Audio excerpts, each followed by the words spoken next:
두려움과 믿음이란 말씀의 제목으로 은혜를 나누려고 합니다. 영화 명랑에서 이순신 역을 맡은 최민식 씨가 했는데요. 중요한 전투를 앞두고 아들에게 그런 말을 건네더라고요. 만일 두려움을 용기로 바꿀 수만 있다면 그 용기는 100배, 1000배 큰 용기로 배가 되어 나타나게 될 것이다. 두려움을 용기로 바꿀 수만 있다면, 절대적인 열세 상황에서 두렵지만 그 두려움이 용기로만 바꿀 수만 있다면, 두려움을 용기로만 바꿀 수 있다면 우리는 승리하게 될 것이다. 이런 그런 말입니다. 두려움이란 위험을 느껴 마음이 불안하고 조심스러운 느낌, 이게 이제 사전적 의미의 두려움입니다. 여러분에게는 어떤 종류의 두려움이 있으십니까? 두려움은 이게 객관적인 사실보다는 주관적인 어떤 감정에 가깝습니다. 어떤 사람들은 어떤 상황들을 굉장히 두렵고 공포를 느끼지만 또 어떤 사람들은 그러려니 합니다.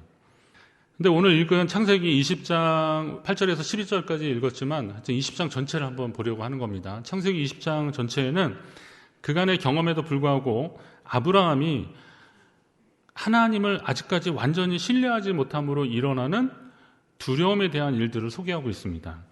오늘 우리가 살아가면서 맞닥뜨리는 두려움을 어떻게 하면 용기로 바꾸고 또 이것을 어떻게 하면 극복할 수 있을 것인가, 그리고 어떻게 하면 해결할지 주님이 주시는 지혜를 얻는 귀하고 복된 시간이 되시기를 바랍니다. 두려움의 실체는 무엇일까요? 두려움은 과거의 감정이 아니라 앞으로 일어날 일들에 대한 불확실성 때문에 오는 감정입니다. 물론 이제 과거의 경험을 근거로 트라우마, 어떤 두려움이 분명히 있을 수는 있겠지만, 생길 수도 있겠지만, 그러나 두려움은 앞으로 일어나는 일들에 대한 염려잖아요. 공포잖아요. 그렇기 때문에 이것들은 미래에 있는 앞으로 일들입니다. 앞으로의 일들을 현재 지금 붙잡고 있는 거죠. 자, 아브라함이 바로 그런 종류의 두려움에 직면했습니다. 헤브론에 살고 있었던 아브라함이, 그의 가족이 네게브 땅으로, 이스라엘도 지금 팔레스타인 그 밑에 보면 네게브 사막이라고 할 정도로 네게브 땅인데, 거기에 끝까지 가기 전에 그랄 지역이라는 것이 있었는데, 거기는 블레셋 지역인데요. 그리로 이주를 합니다. 아브라함과 그의 온 가족들이 같이 내려갑니다. 근데 헤브론은 아브라함에게 있어서는 굉장히 중요한 지역입니다. 그가 이전에 애굽에 내려갔다가 거기서도 또 아내를 누이라고 했다가 좀 이런저런 일이 있어서 다시 바로 왕에 의해서 모든 소유를 챙기고 나왔지만 사실 쫓겨난 거잖아요. 그래서 다시 올라와서 조카하고 헤어지면서 그러면서 마므레 상수리 나무, 거기가 이제 헤브론 지역인데 이곳에 정착을 하기 시작합니다. 이 헤브론은 아브라함에게 있어서는 갈대아 우르가 원래 고향이라면 여기가 제2의 고향 같은 곳입니다. 나중에 나오지만 그의 아내 사라가 죽었을 때 이 막벨라 굴에 장사를 지냅니다.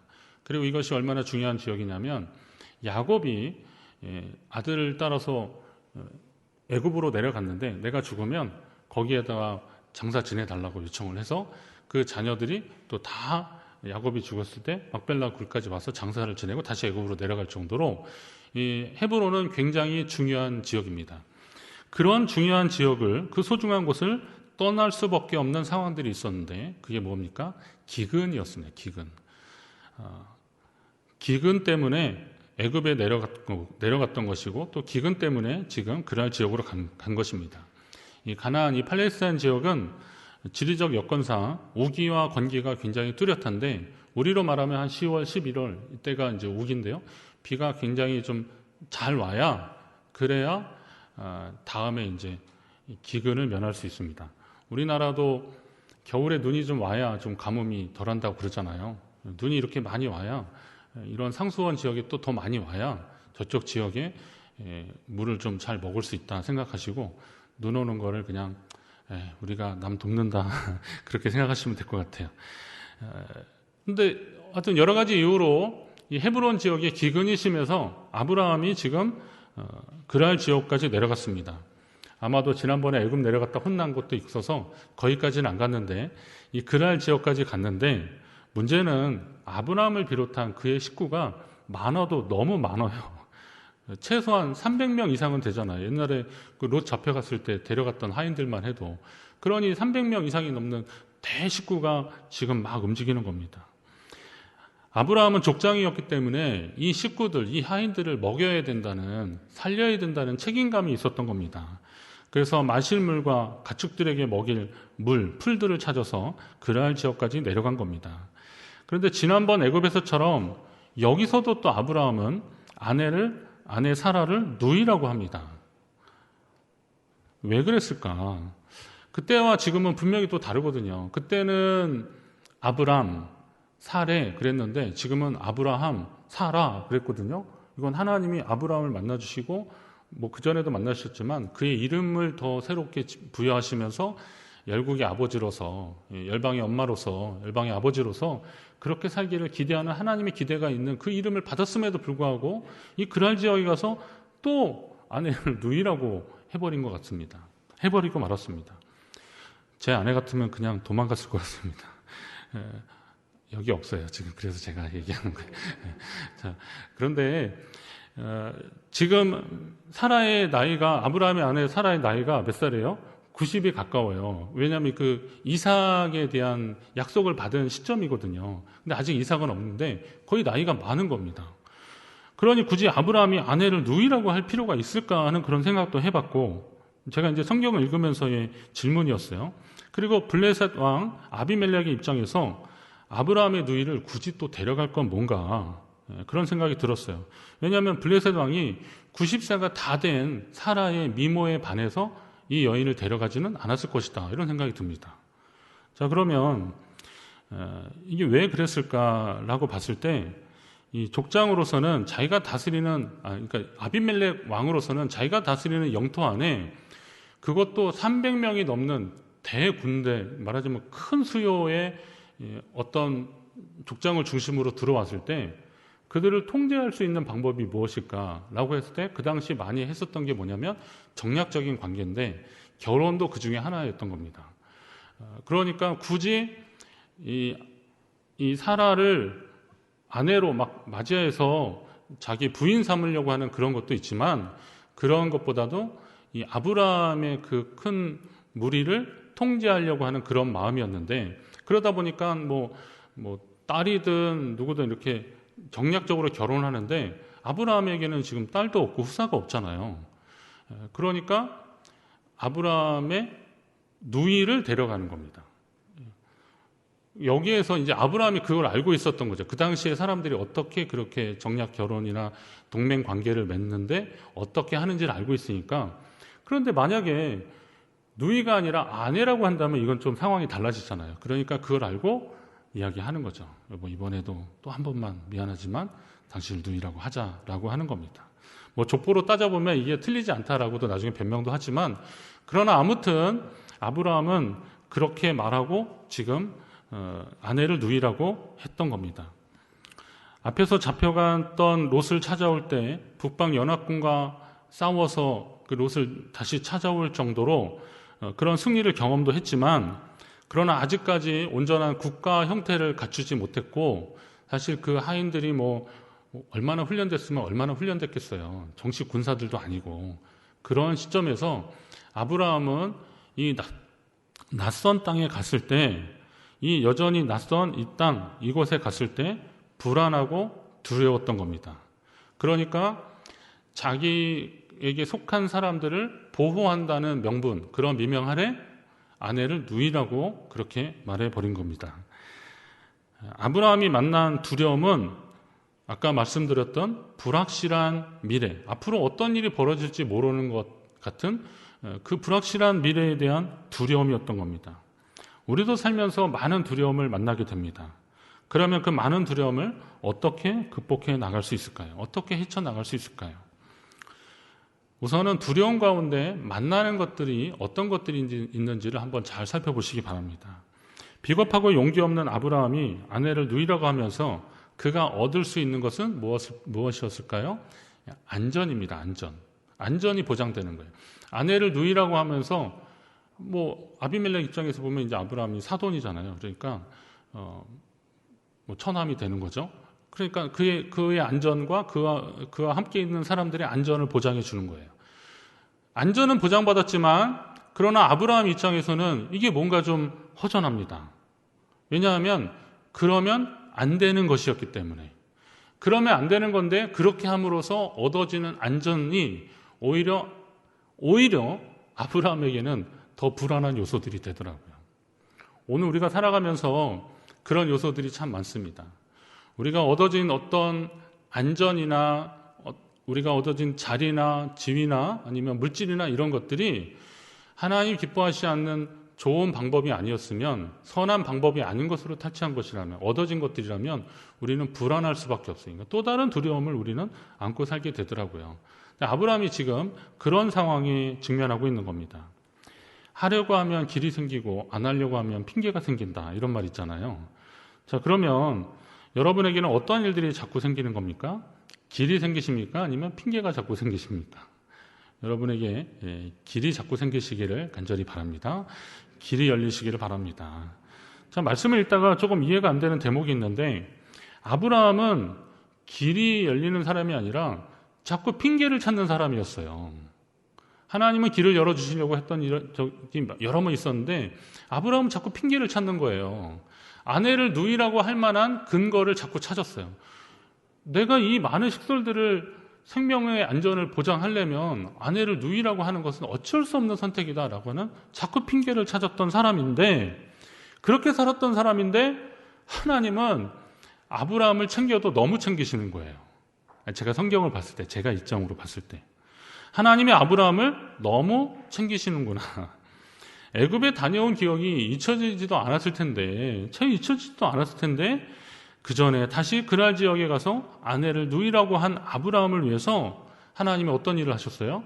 블레셋 왕 아비멜렉의 꿈에 나타나서, 그의 꿈에 나타나서 그 여인을 가까이 하지 말라, 그의 아내를 돌려보내라 라고 그렇게 말씀하십니다.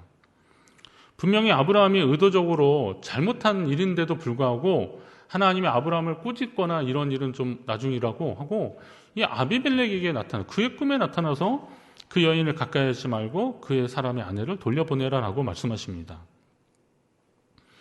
어릴 적부터 저는 하늘은 스스로 돕는 자를 돕는다, 이런 말을 좋아했습니다. 아버지가 저희들한테 해주신 말씀 중에 하나가, 어떤 것을 얻을 때 땀 흘리지 않고 얻는 거는 이건 불안당이다. 이런 거 좋아하는 사람은 불안당이다. 그러니까 수고해서 얻는 것을 즐거워하라고, 그리고 땀 흘리지 않고 얻는 것을 너무 기뻐하지 말라고 그런 말씀을 하셨는데, 그게 있어서 그랬는지 하여튼 저는 어떻게 노력해서 얻는, 스스로 돕는 자를 돕는다라는 말을 또 좋아했고 그렇게 살려고 했습니다.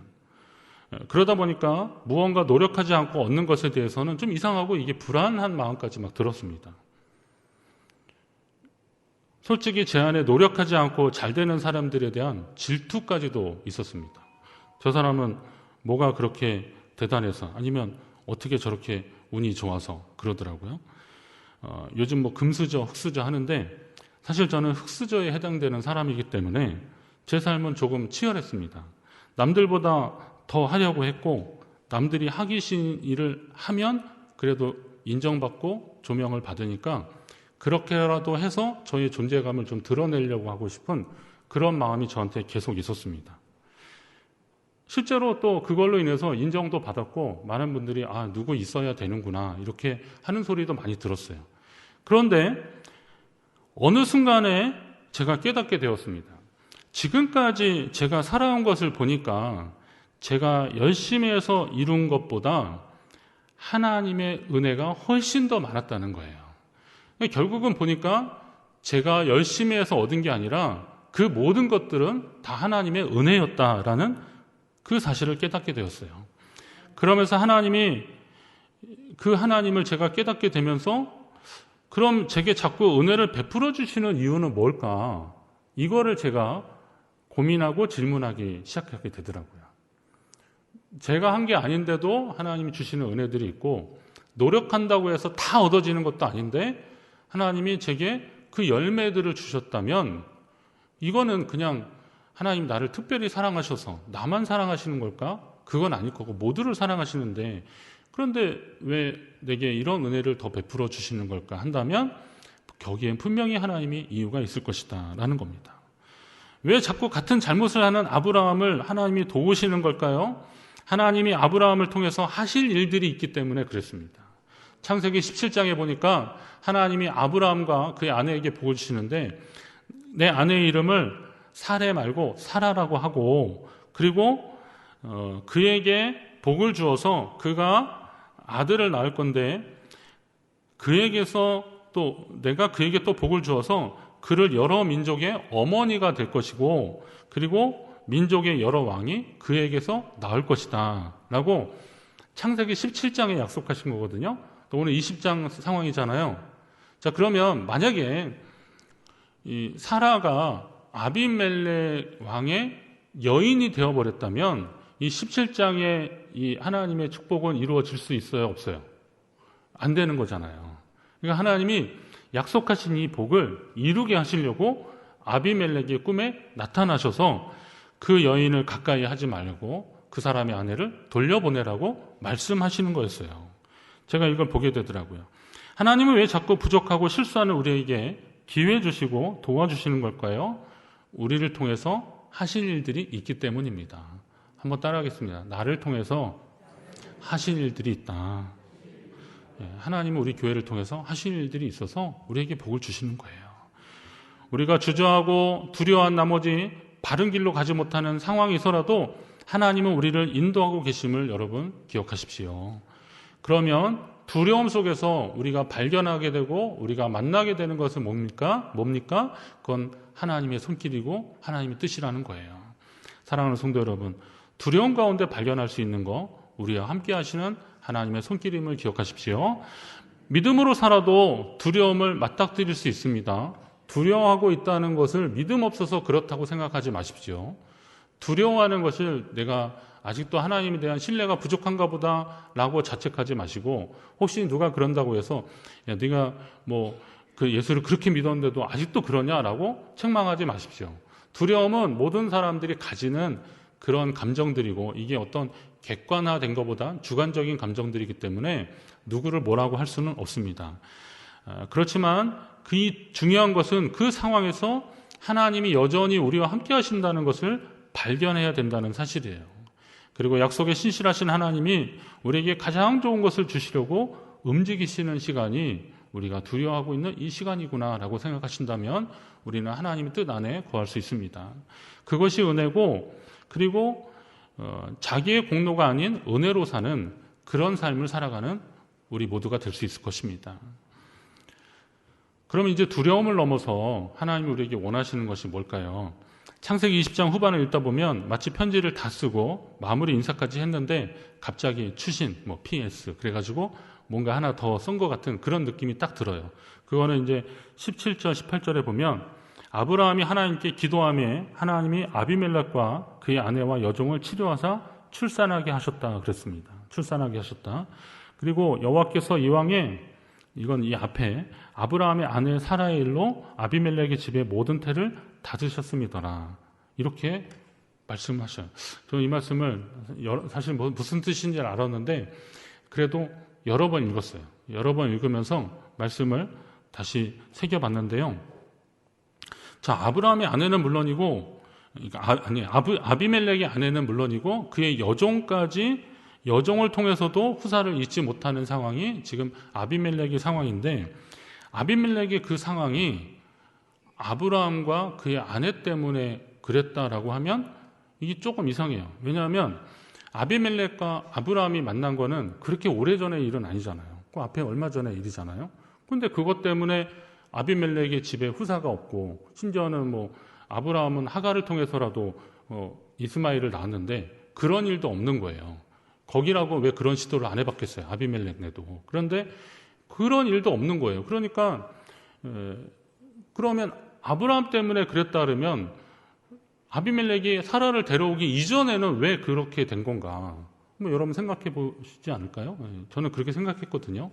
그러면서 다시 말씀을 보면서 느끼는 것은 하나님은 오늘 아브라함이 하나님과 함께하는 사람이라는 것을 보여주시려고 아브라함이 그를 축복했을 때, 기도했을 때 그 집의 문제가 해결되게 하신 거예요.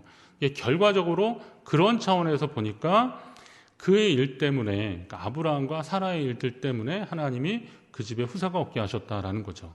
이건 마치 예수님이 지나가는데 날 때부터 맹인이었던 어떤 사람을 보고 제자들이나 사람들이 묻는 거죠. 저 사람이 지금 저렇게 맹인이 된 것이 저 사람 죄 때문입니까? 저희 부모의 죄 때문입니까? 그러니까 예수님이 그러셔요. 그건 누구의 죄도 아니고 하나님이 하시는 일을 나타내게 하려고 하시는 것이다. 이렇게 말씀하셔요. 그럼 이 말씀도 결국은 그가 맹인이 된 게 지금 예수님의 기도에서 예수님이 높아지게 하려고 일부러 그때부터 하나님이 그를 못 보게 하신 거냐, 나면서부터 못 보게 하신 거냐, 그건 아니라는 거죠. 그러나 이왕에 그런 일에 있어서 지금 예수님이 기도하시면서 이분의 이 권능이 사람에게서 온 것이 아니라 하늘에서 온 것이구나. 이분이 하나님의 아들로서의 권능을 가진 분이구나라는 것을 깨닫게 하는, 하나님의 일을 이루게 하시려고 지금 그 일을 하셨다는 거죠. 자, 그러면 짐작컨대 아비멜렉도 아브라함한테 우리 집에 후사가 없으니까 우리를 위해서 기도해달라 이렇게 부탁하고 그러지는 않았을 겁니다.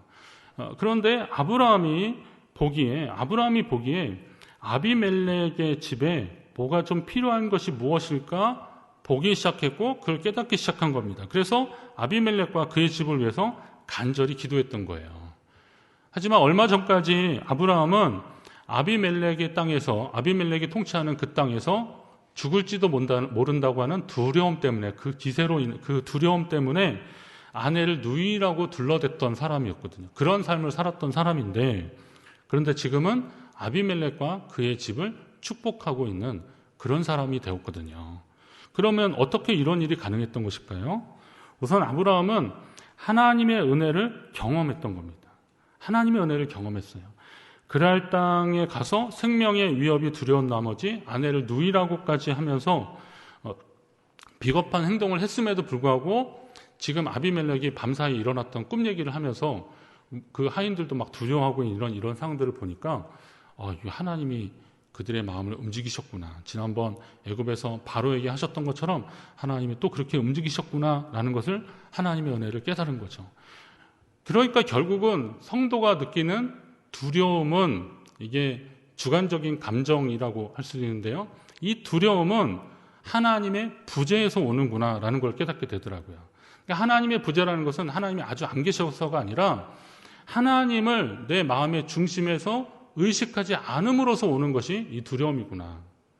아니, 어떤 분들은 이걸 믿음 없는 거라고 그러지만, 아니, 그 믿음 없는 거하고는 차원이 좀 다른 거예요.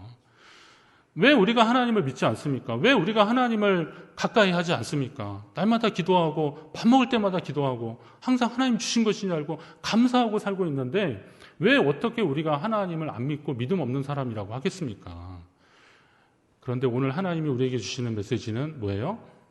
우리 마음속에 하나님을 모셔야 진짜 우리가 느끼고 경험하는 두려움이 쫓겨갈 수 있겠구나라는 겁니다. 우리 마음에 하나님을 의식하지 않았기 때문에 두려움이 큰 물결처럼 몰려오는 것이죠. 여러분이 주님을 여러분 마음에, 여러분 믿음의 중심에 모시면 모든 두려움이 해결될 줄로 믿습니다. 자, 두려움을 회피하거나 이거 이겨먹으려고 애쓰고 막 그러지 마십시오. 이 두려움은 하나님을 깨닫고 하나님을 의식하는 순간부터 쫓겨가게 될 것이고, 이 두려움을 극복하고 두려움을 넘어서 축복하는 사람으로 살기를 원하시는 하나님의 뜻을 깨달을 때 우리는 더 담대하게 이 상황들을 맞이할 것이고 하나님 앞에 나갈 것입니다. 오늘 여러분을 두려워하게 하는 것이 무엇입니까? 그 두려움을 주님의 임재로 인해서 극복하시고 그 두려움을 넘어서 축복하는 하나님 백성의 삶을 사시기를 주의 이름으로 축원합니다.